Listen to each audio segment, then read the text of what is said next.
Donc, ce webinaire est organisé au sein d'un projet, dans le cadre d'un projet européen qui s'appelle BioFoodNet, qui vise à disséminer du savoir lié à la production biologique des fruits, donc fruits à pépins, fruits à noyaux et agrumes.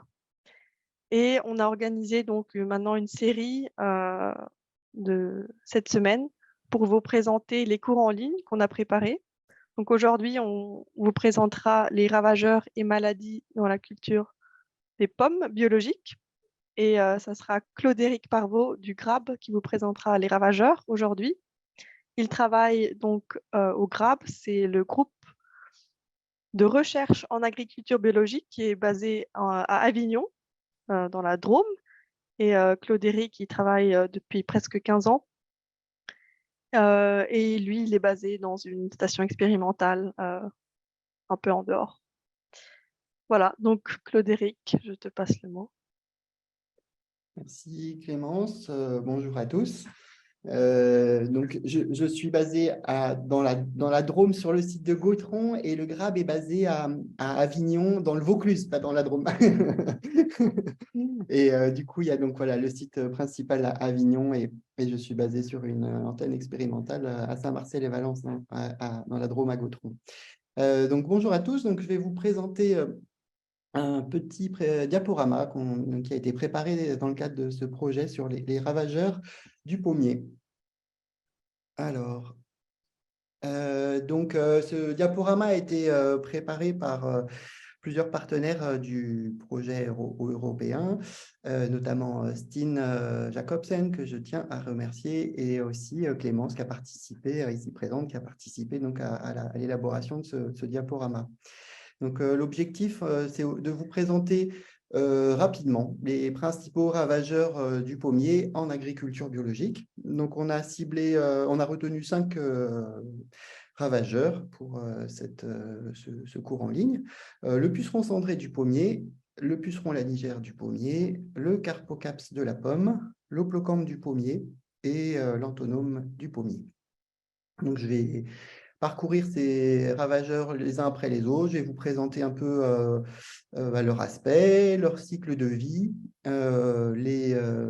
comment réaliser des suivis en fait pour les observer, et puis les méthodes de lutte existantes, sans rentrer dans le détail, puisqu'on a uniquement un temps assez limité et que chaque ravageur est en soi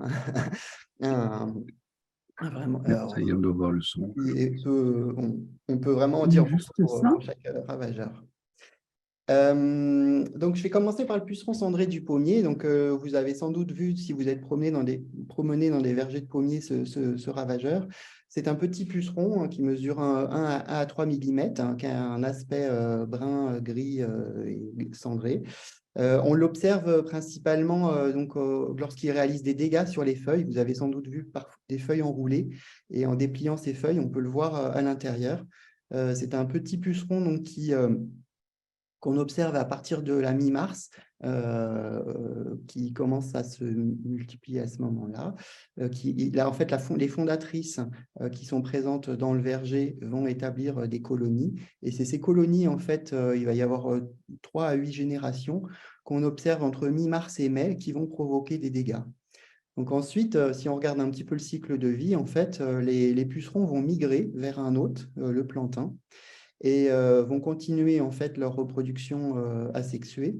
Et c'est en fin de cycle, en fait, en fin d'été, que les pucerons sexués rejoignent ensuite le verger à nouveau, où ils vont se reproduire et pondre leurs œufs et boucler ainsi le cycle. Donc, on a un hôte obligatoire qui est le plantain. Et le puceron, on peut aussi noter et retenir que le puceron cendré du pommier a aussi un hôte obligatoire, c'est le pommier. On ne le trouve pas sur d'autres espèces. Alors, vous voyez ici une illustration des dégâts sur le puceron cendré du pommier. Donc, les pousses présentent des malformations et un retard de développement. Elles ont un aspect assez typique. Et en fait, ce sont les piqûres de nutrition qui provoquent l'enroulement des feuilles et qui est assez caractéristique.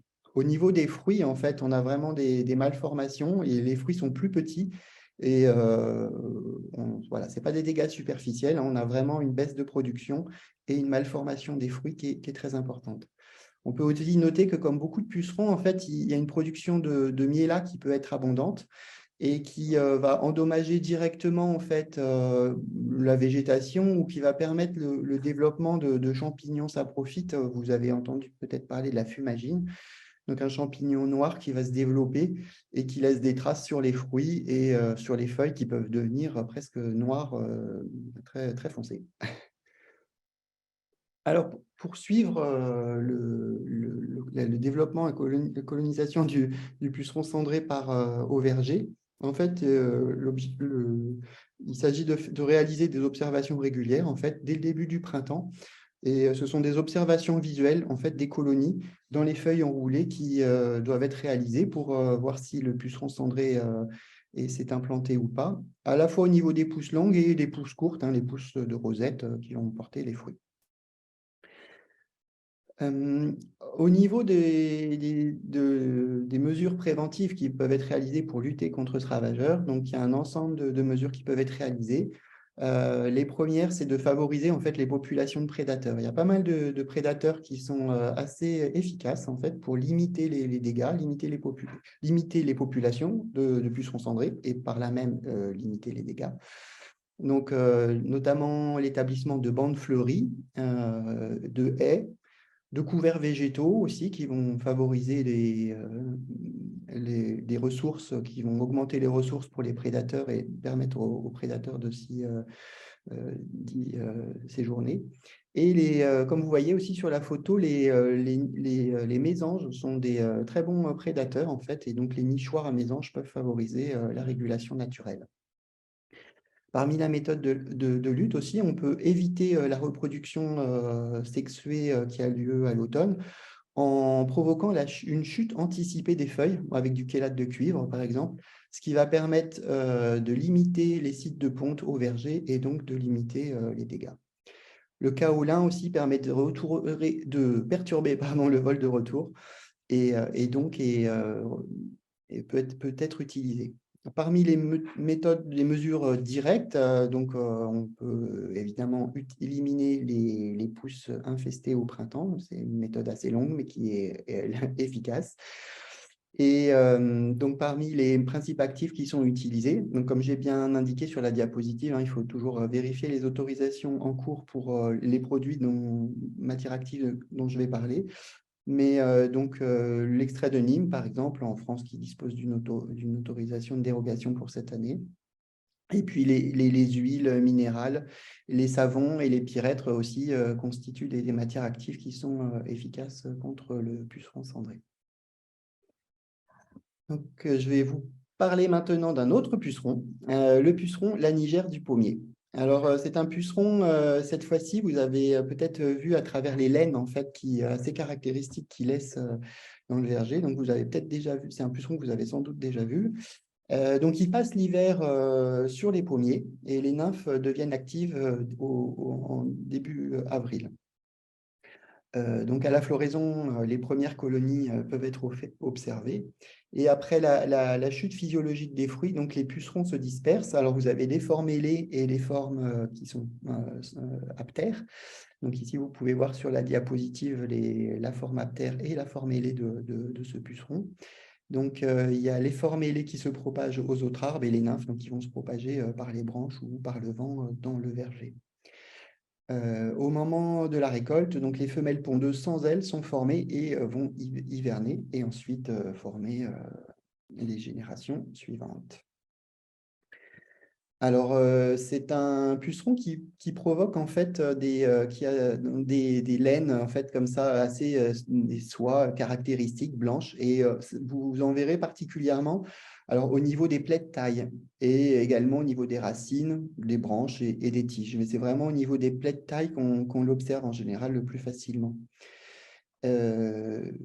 Donc, les infestations, lorsqu'elles sont très sévères, peuvent provoquer des gales, comme on le voit sur la diapositive en bas à gauche, sur les branches et qui peuvent ensuite faciliter le développement de maladies. Et ici, en bas à droite, vous avez un exemple typique d'aspect de présence de pucerons lanigères. Donc, pour suivre le puceron lanigère, en fait, c'est une inspection régulière à partir du début du printemps. Il faut aller au verger et ensuite observer si on commence à regarder, on peut voir la présence de ce puceron au niveau des branches et notamment des plaies de taille. Alors, pour lutter contre le puceron lanigère, c'est vraiment, donc comme toujours en agriculture biologique, et donc dans cette présentation, on insiste sur les stratégies de lutte générale, la prophylaxie, avant d'utiliser les méthodes directes.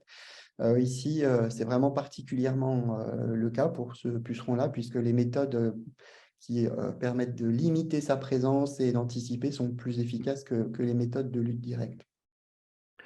Alors, pour éviter la présence du puceron lanigère, il faut favoriser une taille longue, c'est-à-dire qu'il faut éviter en fait que le verger ait trop de vigueur, parce que comme beaucoup de pucerons, en fait, ils sont attirés par la sève qui est abondante dans les pousses qui ont beaucoup de vigueur, et donc du coup, préférer la taille en verre, essayer d'avoir un équilibre entre croissance et production permet de limiter, d'avoir des pousses qui sont trop attractives. Enfin, pas trop, mais très attractif pour les pucerons, notamment le puceron lanigère.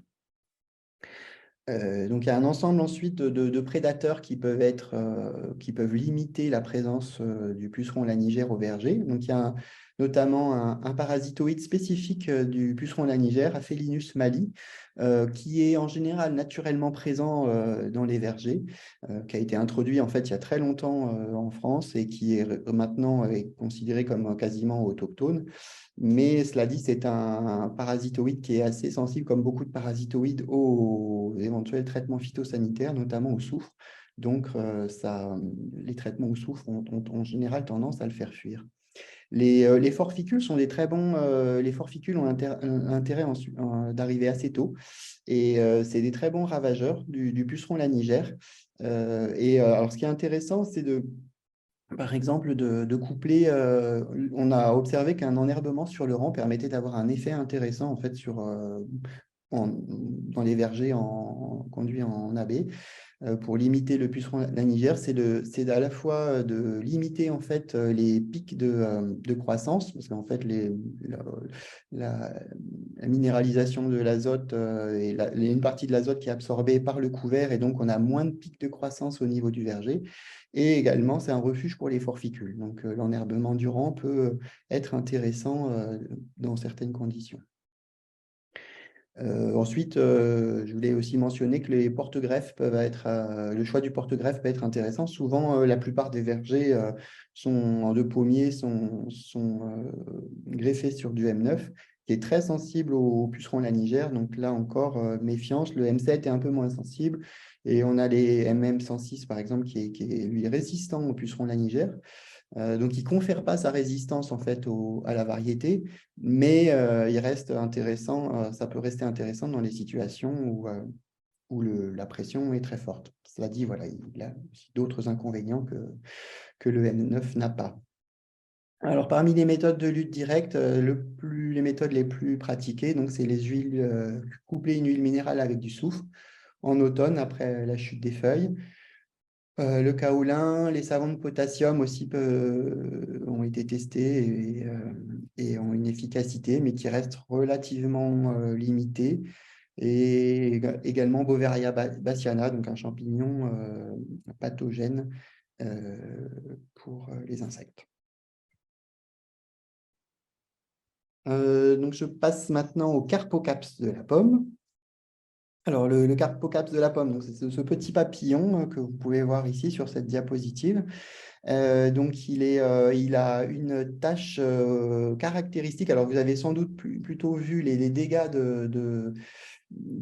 provoqués par le Carpocaps que le papillon lui-même, qui est plus discret. Donc, il a une tache un peu bronze métallique à l'extrémité qui est assez caractéristique.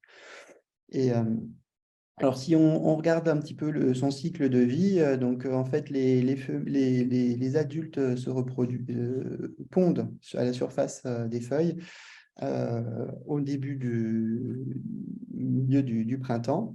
Les œufs vont ensuite éclore et les larves vont se développer, aller et se nourrir dans les fruits et provoquer des dégâts. Et ensuite, les larves vont venir se cacher au niveau de l'écorce, des troncs, des petites abris, et hiverner et passer, se transformer en pupe et ensuite passer l'hiver au niveau de ces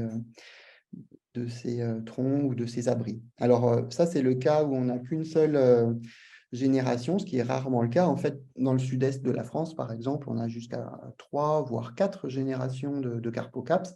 Donc, comme vous pouvez le voir sur ce graphique, en fait, il va y avoir du coup plusieurs générations en été qui vont se succéder entre avril et septembre, par exemple. Donc, au début, on va avoir la totalité des œufs qui vont donner des adultes qui vont ensuite se reproduire. Et puis après, il y a une certaine partie des œufs qui vont passer en diapause, qui vont être pondus, qui vont être, et les larves vont passer en diapause pour l'année d'après. Alors, les dégâts sont assez connus, hein. Voilà, donc on a souvent des excréments qui sont visibles donc ici à la surface, pardon, hop, à la surface du fruit et la larve qui pénètre jusqu'à l'intérieur du fruit. Donc, pour suivre les populations de Carpocaps au verger, donc le plus simple, c'est l'utilisation de pièges à phéromones qui fonctionnent très très bien et qui permettent donc d'attirer les mâles et de capter, de voir à partir de quand les adultes sont présents au verger. Et on peut aussi mentionner que des outils d'aide à la décision sont maintenant bien efficaces en fait pour mieux pour être capable d'anticiper en fait le vol et la présence du Carpocaps au verger. Alors, dans les méthodes de lutte contre le Carpocaps, c'est un insecte qui a fait l'objet de beaucoup de recherches. Il y a beaucoup de méthodes de lutte qui existent. Alors, les plus connues sont la confusion sexuelle, qui est efficace, mais qui a ses limites quand la pression est très forte, notamment, par exemple, pour la France, dans le cas du sud de la France, où la pression est plus forte que dans la moitié nord.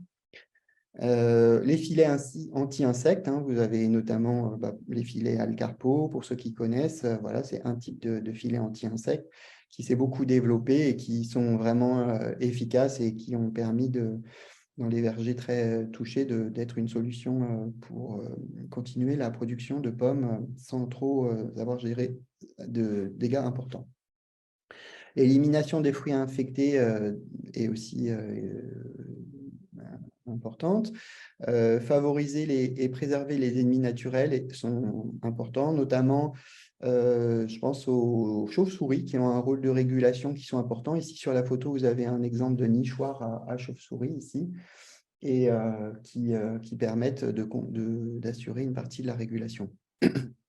Alors, il y a des essais sur les parasitoïdes qui sont en cours actuellement, notamment les trichogrammes, et puis aussi les premiers programmes de lâcher de Mastrus ridens qui sont en cours et qui ont montré une efficacité dans l'hémisphère sud et donc qui sont à l'étude dans nos conditions en France. Au niveau des méthodes de lutte, donc le plus connu, c'est le virus de la granulose, pardon, qui est efficace, mais qui doit être utilisé avec parcimonie, puisque en fait, donc il y a des phénomènes de résistance au virus de la granulose qui se sont développés depuis maintenant quelques années. Et donc, il y a 3 principales souches de virus de la granulose. Donc, il est important d'alterner en fait ces souches, d'utiliser la première souche pour la première génération, deuxième souche pour la deuxième génération. Voilà, il y a des recommandations assez importantes en fait à suivre pour éviter de favoriser ces développements de résistance. J'ai noté le spinosade qui peut être utilisé, mais qui a un insecticide très large spectre et qui a des effets secondaires, notamment sur la faune auxiliaire, donc il doit être utilisé en agriculture biologique uniquement avec parcimonie et quand quand les conditions vraiment impliquent son utilisation. Les nématodes entomopathogènes, en fait, qui peuvent être appliqués à l'automne, sont aussi une manière de limiter dans la durée les populations de Carpocaps. Donc, ce sont des nématodes qui sont appliqués au sol et qui vont permettre, qui vont tuer en fait les larves au sol. Cette méthode est intéressante et la difficulté étant d'avoir des conditions qui sont idéales pour que ces nématodes soient efficaces à l'automne, puisqu'il faut effectivement une certaine température et surtout une humidité relativement, suffisamment d'humidité, voire des précipitations. C'est l'idéal au moment où on les applique. Cette fois-ci, je passe au ravageur suivant, donc l'Hoplocampe du pommier. L'Hoplocampe du pommier, alors c'est un petit insecte que vous avez peut-être déjà vu avec sa couleur un peu caractéristique. Hein. Il a l'abdomen que vous voyez là, qui est bien orangé, et y compris sa tête aussi. Par contre, les ailes sont bien foncées. Donc, c'est un petit hyménoptère qu'on observe pendant une courte période, au mois d'avril-mai. Enfin, ça va ensuite dépendre des conditions climatiques. Donc, en fait, les larves les cocons qui sont situés dans le sol les nymphes vont être visibles à partir de avril-mai, en fait, vont sortir des cocons du sol et vont se reproduire, piquer au niveau du calice, en fait, de la fleur. Et les œufs vont se développer dans la fleur. Puis ensuite, les larves vont se développer, vont passer d'une pomme à une autre et provoquer des dégâts. Et ensuite, les larves retombent au sol et tombent au sol et retournent au sol et se repassent en diapause jusqu'à l'année d'après, voire l'année N, donc l'année N+1, ou voire l'année N+2 ou N+3 dans certains cas. Donc ici, vous avez des exemples de dégâts qui sont visibles sur les pommes. Alors, pour le reconnaître avec le Carpocaps, donc les dégâts arrivent bien plus tôt. Hein. Et les excréments qui sont produits à la surface des fruits par cet insecte ont une odeur de punaise un peu, alors que ce n'est pas le cas pour le Carpocaps. Ici, vous avez les dégâts, la larve qui est visible dans le fruit et les dégâts dits secondaires. Pardon, je ne sais pas si la souris était bien visible. Donc, les dégâts primaires à gauche, au milieu, la larve, bien visible avec le capuchon noir sur la tête, et les dégâts secondaires ici, qui sont provoqués quand les larves passent dans le fruit et restent juste sous l'épiderme. Alors, pour le suivi de contrôler la présence d'Hoplocampe du pommier au verger, il existe une méthode efficace, c'est les pièges blancs englués. Donc, ces pièges blancs englués, comme vous voyez, donc là sur la photo, peuvent être soit achetés directement, soit fabriqués vous-même à l'aide de planches blanches, de papier blanc et de bombes qui permettent d'engluer ces supports et qui permet de vérifier leur présence. Donc, ils sont à positionner vraiment en tout début, juste avant floraison, mais pas trop tôt quand même pour évidemment pas limiter les captures éventuellement non intentionnelles. Au niveau des stratégies de lutte, alors je pense que la principale méthode de lutte, c'est l'utilisation de ces pièges blancs. Donc, c'est un piégeage massif cette fois-ci. Donc, on ne met plus quelques pièges dans un verger pour vérifier si les insectes volent, mais on en met vraiment beaucoup. Alors, 400 à 500 pièges hectares pour les pièges englués. Pour capturer massivement en fait cet insecte qui va être attiré par la couleur blanche et donc qui va aller se coller sur les pièges plutôt que de pondre sur les fleurs. Récemment, donc, il y a des rubans blancs adhésifs, en fait, des sortes de scotch géants englués, en fait, comme vous voyez sur cette photo ici, là, qui ont été mis au point par Andermatt et qui permettent, dans les vergers palissés, là, vous voyez, on peut tirer ces grandes bandes blanches et entre le fil du haut et le fil du bas, et du coup, capturer de la sorte les hoplocampes du pommier. C'est une méthode qui semble assez prometteuse d'après les résultats qui ont été trouvés par différentes équipes et stations d'expérimentation. Au niveau des méthodes de lutte directe, alors le cassia n'est pas au cahier, depuis l'année dernière, n'est plus au cahier des charges européen, donc il n'est pas autorisé en France, il est autorisé en Suisse. Les nématodes entomopathogènes ont un intérêt pour lutter contre cet insecte.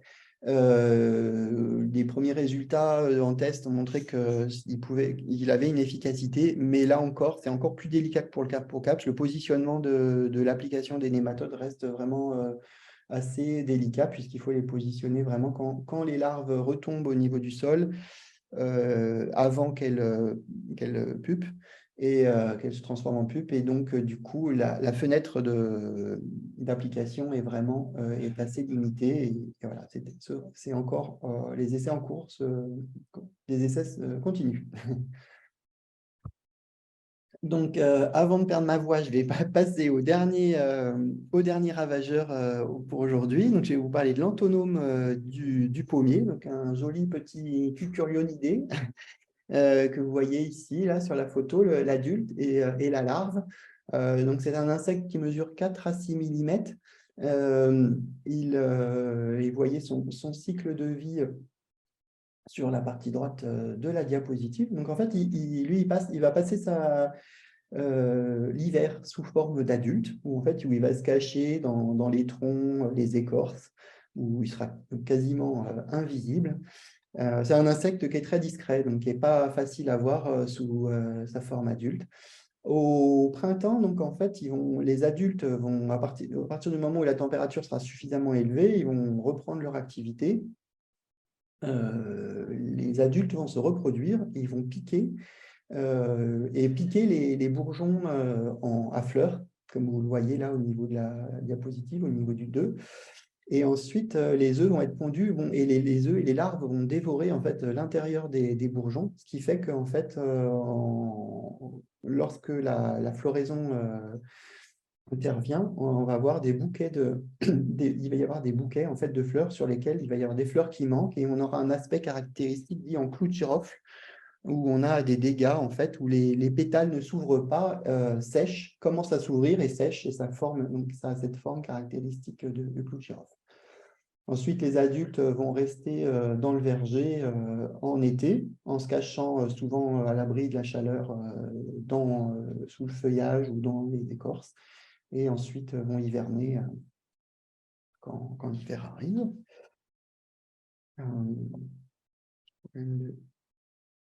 Voilà. Donc ici, vous avez l'aspect caractéristique des dégâts de ce ravageur, avec l'aspect dit en clou de girofle. Alors, parmi les méthodes de gestion de l'antonome du pommier, alors pour les suivis d'abord, comment savoir s'il est là? Alors, c'est une méthode un peu particulière. Donc là, en fait, c'est vraiment la méthode des battages la plus efficace. Si on cherche à essayer de voir l'adulte, souvent, on va se casser le nez, on ne va pas réussir. Donc, en fait, il faut taper sur les branches, mettre un cadre blanc dessous avec un tissu blanc, en fait, un cadre avec un tissu blanc. On tape sur les branches et on voit ce qu'on récupère, en fait, dans le cadre. Et si on voit quelques adultes d'antonome à ce moment-là, c'est qu'ils sont présents au verger. Donc, c'est important de suivre aussi leur présence. Donc, voilà, ça permet aussi d'être capable d'évaluer leur présence et leur densité, savoir s'il y en a beaucoup ou pas. Ça va aussi permettre de positionner les traitements directs si ceux-là sont nécessaires. Alors, parmi les méthodes de lutte, donc c'est l'élimination comme toujours, la prophylaxie, qui est le plus long, mais qui permet de limiter les dégâts de l'année et dans le temps aussi, de limiter les populations, donc éliminer les bourgeons infestés. Une méthode de piégeage massif est en cours d'évaluation, notamment Gerjan Brouwer qui est conseillère technique en Hollande, qui travaille pour Delphi et a travaillé sur une petite, ces petits bouquets là, que vous voyez de plastique, là, de plastique Scooby-Doo là, qui sont utilisés pour l'attachage et pour essayer de favoriser, en fait, de former un abri et de faire un piégeage massif. Et donc, du coup, c'est une méthode en cours d'évaluation qui a montré des bons résultats. Et ça pourrait éventuellement ça pourrait permettre de limiter les populations d'antonomes au verger, mais ça reste encore à confirmer. Et puis, pour le moment, c'était une méthode qui montrait un temps de pause relativement long quand même. Voilà, pour les premiers éléments qu'on a à partager avec vous. Donc, au niveau des méthodes de mesure directes, le spinosade peut être a une efficacité, mais il doit être positionné avant le stade E2 et vraiment positionné en fait au meilleur moment quand l'activité des insectes est la plus importante. Les pyrètres aussi ont une efficacité plus fugace dans le temps, mais et en intensité un petit peu moindre, mais ça peut être aussi une solution. Mais ces deux matières actives doivent être utilisées avec parcimonie pour éviter les effets non intentionnels, notamment pour le spinosade. Et, vraiment placées au moment optimum quand les insectes sont les plus actifs au verger. Autrement, l'efficacité est vraiment limitée, puisque les insectes ont tendance à se cacher très facilement. Voilà, donc ici, quelques références qui ont permis de construire ce diaporama, quelques-unes seulement. Et je vous remercie de votre attention. Donc, si vous avez des questions, je crois que vous les avez notées dans le chat. Normalement, c'était la règle. Donc, je vais laisser Clémence faire une synthèse des questions, s'il y en a eu, et j'essaierai d'y répondre dans la mesure du possible. Oui, donc il y en a eu. Donc la première, c'était pour le puceron cendré. C'était évoqué les couverts végétaux. Donc la question était quel type de couverts végétaux? C'est oui pour l'habitat pour les auxiliaires, pour la Oui, lutte contre le puceron cendré. alors, il y a en fait toutes les bandes fleuries en général, dans la mesure où on a des fleurs en fait, on va essayer de choisir la composition du couvert en fonction de la zone climatique dans laquelle on est. Donc, pour avoir une période pendant laquelle, en fait, on a du pollen ou du nectar pendant la période la plus longue possible, pour que ça soit une ressource pour ces insectes. Il peut y avoir plein de types de couverts qui existent. On avait fait des essais, par exemple, où on avait avec des marguerites qui marchaient très, très bien parce qu'on avait énormément de ravageurs, de prédateurs qui venaient se nourrir et qui pouvaient ensuite repasser sur le verger. Il y a Donc, la composition de la bande fleurie elle va quand même étroitement dépendre des conditions climatiques dans lesquelles on est. Du coup, je vous propose sur le site du GRAB, il y a une brochure qui a été réalisée. Si vous tapez bande fleurie, puceron cendré sur le site du GRAB, il y a un document d'une vingtaine de pages qui a été réalisé sur ce sujet-là et qui détaille tous les types de bandes fleuries et l'intérêt des différents couverts. Et donc, je pense que ça répondra de manière précise à la question de l'intervenant. Après, je pense qu'il faut aussi éviter le plantain qui est plante haute du Oui, puceron. Voilà. tout à fait, mais le plantain est difficile à éviter puisque naturellement, en fait, on l'a au verger, il revient très facilement. Et après, on avait on peut favoriser effectivement alors, il y a la distance de la bande fleurie aussi au verger qui peut être importante. On peut essayer de favoriser des distances assez courtes pour essayer que les prédateurs aient une distance minimum aussi pour aller plus facilement dans les arbres. Mais ça reste, voilà, c'est encore, ça permet de limiter une partie des dégâts, souvent. Mais effectivement, il faut aussi combiner cette méthode avec d'autres, sinon souvent ça ne permet pas de résoudre le problème à 100%, enfin limiter les dégâts à 100%. Après, pour tous ceux que ça intéresse, mercredi, ça sera la séance biodiversité fonctionnelle où vous aurez 1 heure juste dédiée à cette thématique. Donc après, il y a eu beaucoup de questions pour le puceron laniger. Donc la première était, faut-il couper les branches comportant des galles contre le puceron laniger? Une fois que légal, c'est une bonne question. À ma connaissance, non, c'est pas nécessaire. En fait, quand les gales ont été faites, c'est que c'est un peu trop tard. C'est déjà issu des dégâts du puceron laniger. Donc, je dirais, j'en mettrais pas ma main à couper. À ma connaissance, non. Et je pense que les gales, en fait, vont surtout être vont éventuellement permettre à certaines maladies de se développer plus facilement.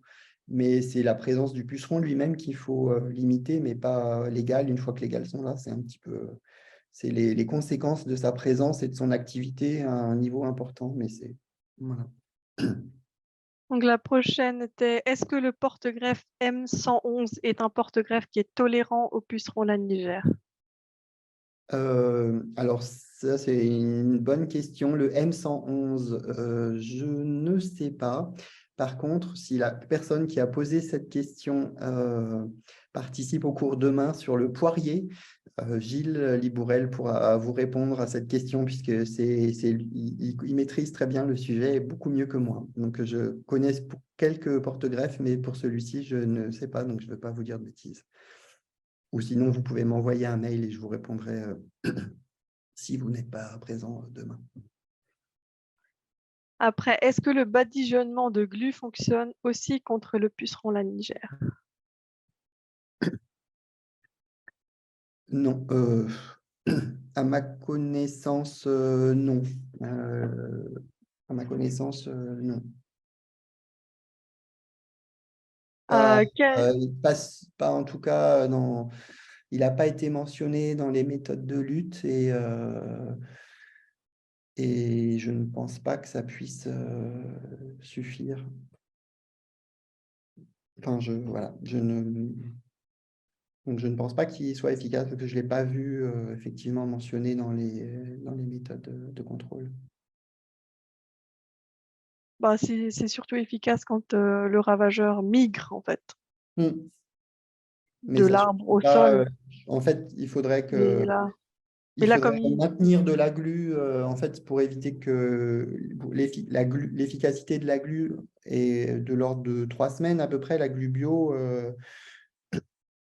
Dans le temps, donc en fait, il faudrait garder, en fait, pour éviter que le puceron migre en permanence entre le sol et le couvert, il faudrait garder de la glu en l'état pendant toute la saison. Et c'est pas possible de passer toutes les 3 semaines mettre de la glu sur l'arbre. Et peut-être pas souhaitable non plus d'un point de vue la glu provoque un petit des nécroses superficielles du tronc qui souvent ne provoquent pas de dommages au niveau de l'arbre.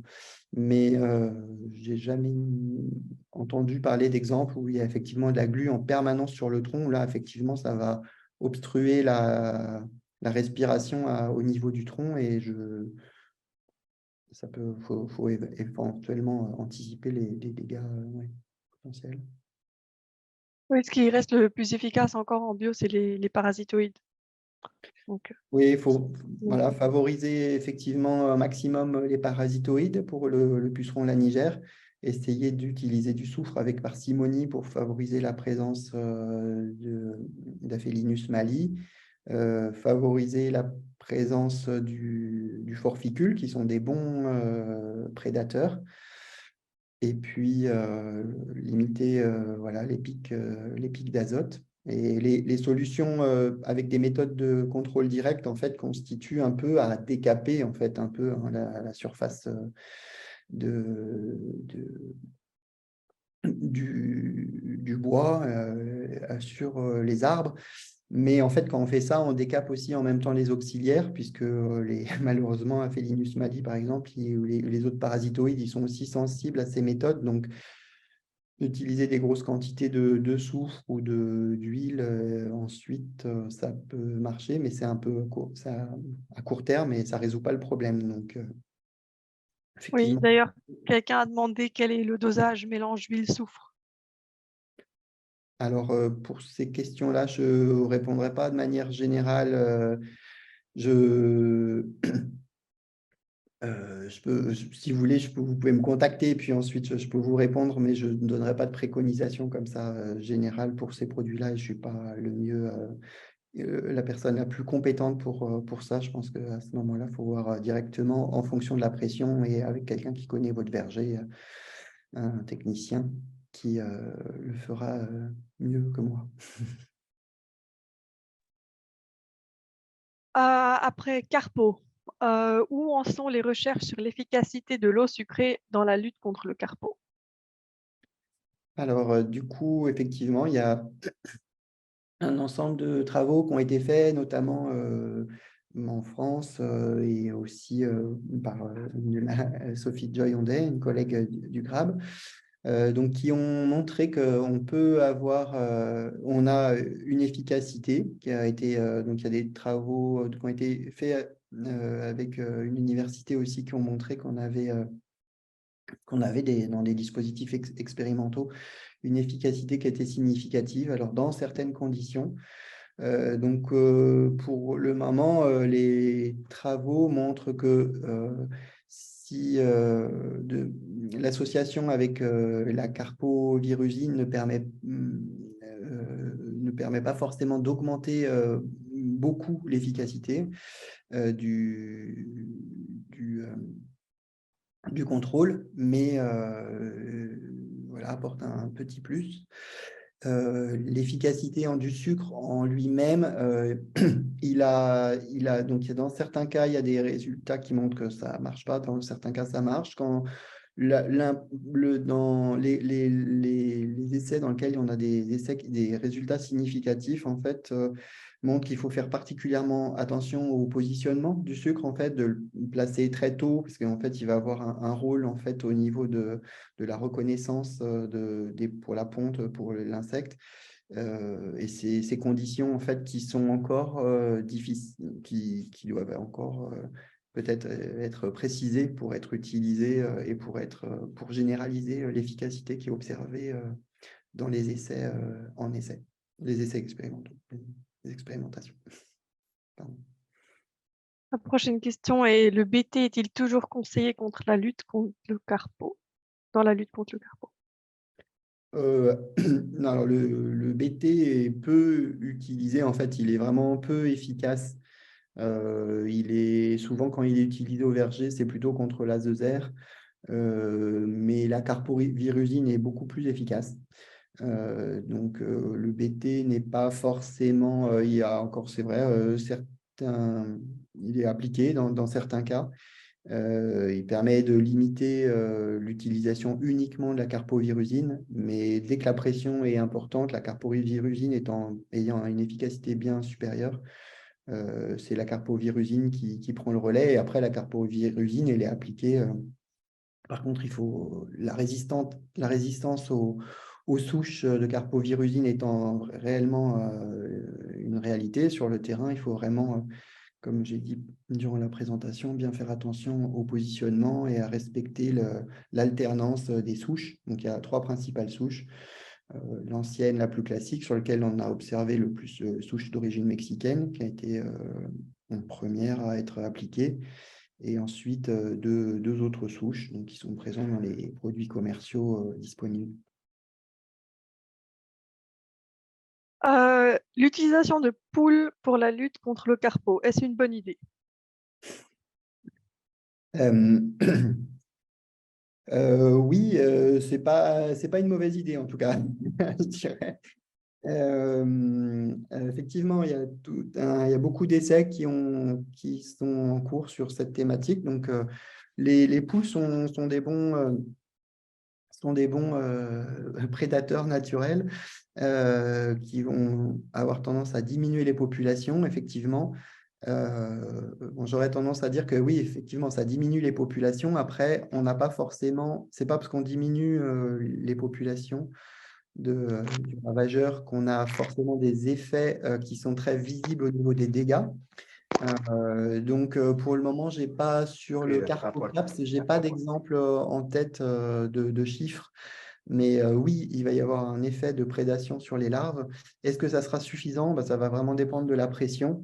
En fait, on a vraiment aussi des effets de seuil avec le Carpocaps, c'est-à-dire qu'à partir du moment où quand on arrive à maintenir les dégâts en dessous de 5% au verger, on arrive encore à gérer la situation. Et puis très vite, quand ça dépasse 5 à 10%, après, ça va exploser. Et donc là, dans ces cas-là, en fait, les poules ne seront typiquement plus suffisantes, malheureusement.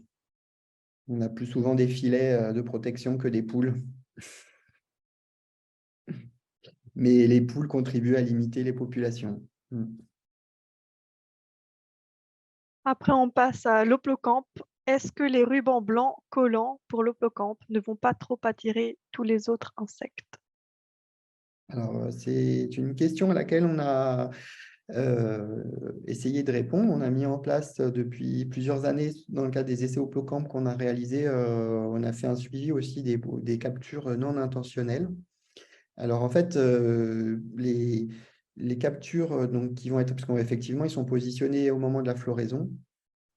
Et à cette époque-là, on a énormément d'insectes qui sont présents au verger. Alors, dans notre cas, on avait, parmi les insectes, on a compté les pollinisateurs, donc les abeilles sauvages et domestiques qui étaient capturées sur ces pièges, et puis aussi les auxiliaires, connus comme étant auxiliaires, donc les éphéméroptères, hémérobes, les coccinelles, les cirphes.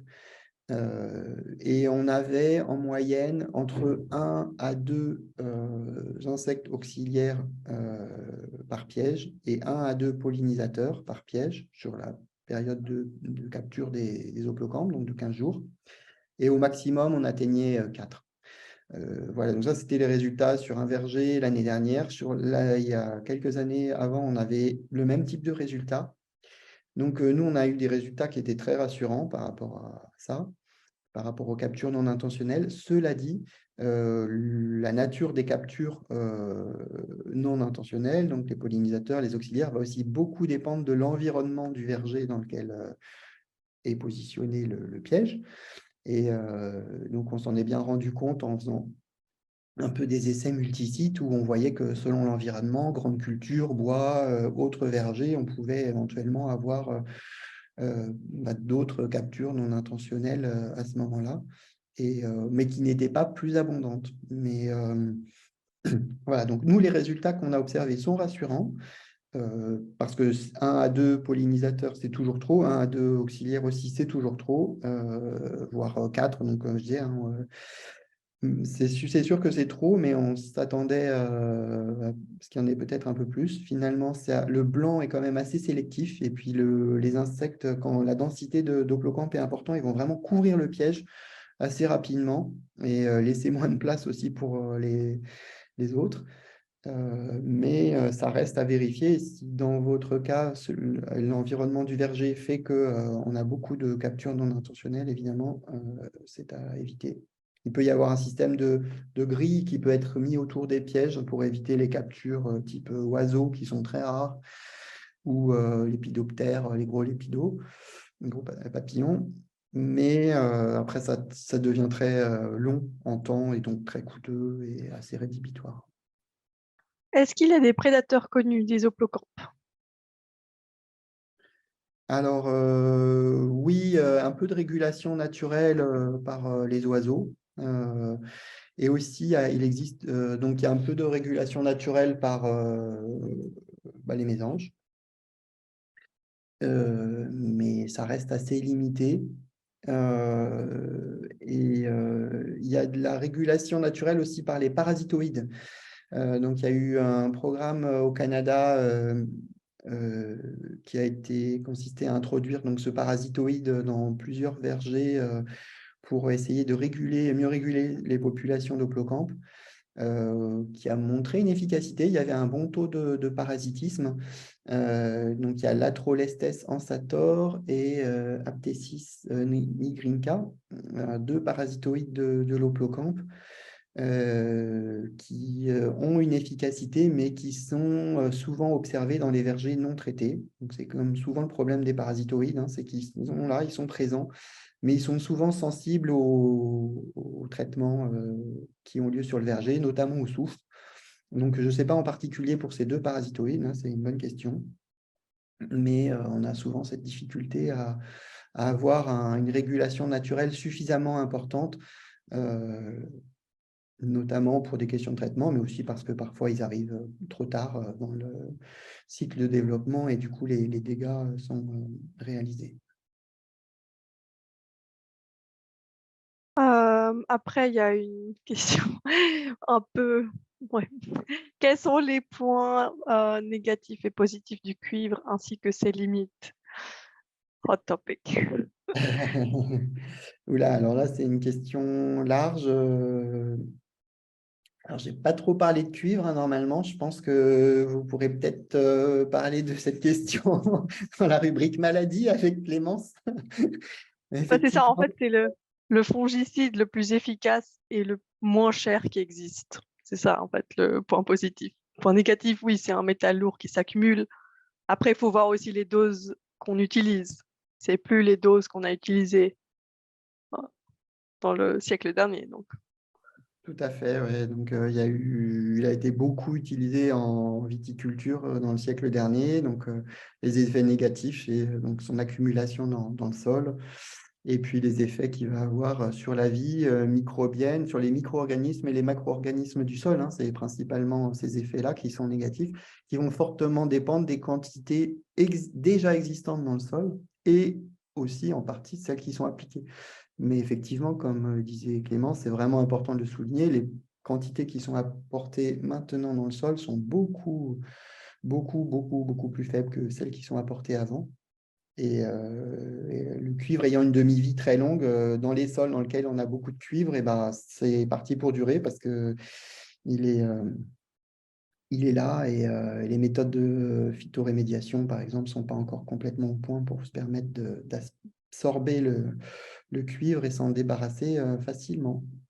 Donc, il y a beaucoup de travaux de recherche, beaucoup, des projets européens auxquels Fibel et Le Grab ont participé, et des projets nationaux aussi pour limiter les quantités de cuivre dans les différentes cultures. Donc, le projet EcoFree, le projet Relax. Donc, vous pouvez sans doute trouver des éléments de réponse aussi à ces questions dans les livrables de de ces projets. après, il y avait une autre question un peu générale. Quels sont les points de vigilance de la lutte bio? Mais je ne sais pas à quoi ça faisait référence. Peut-être un ravageur particulier, je ne sais pas. La lutte biologique est de toute façon soumise à réglementation, donc on n'introduit pas un organisme en verger sans avoir vérifié l'innocuité avant. Donc, par exemple, dans le cadre du programme de lâcher pour le Carpocaps de Maastricht Riedens, donc il y a eu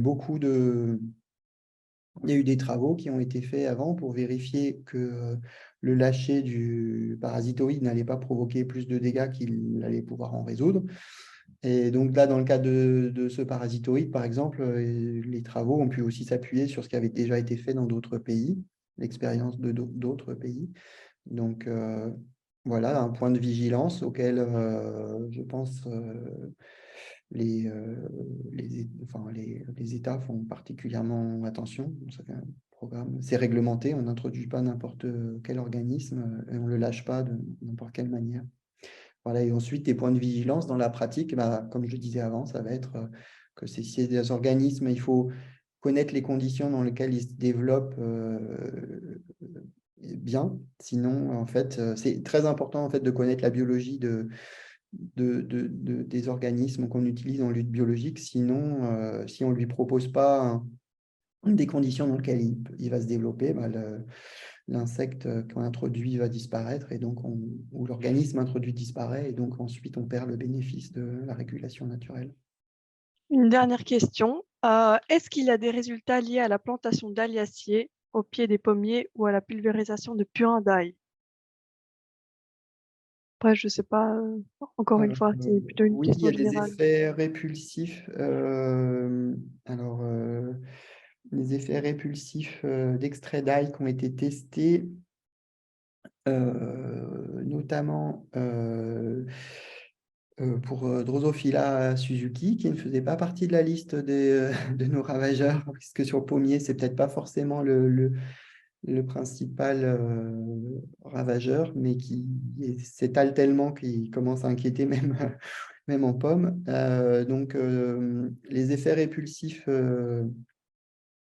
d'extrait d'ail, à ma connaissance, ont surtout été testés sur Drosophila Suzuki, avec des efficacités qui étaient plutôt limitées.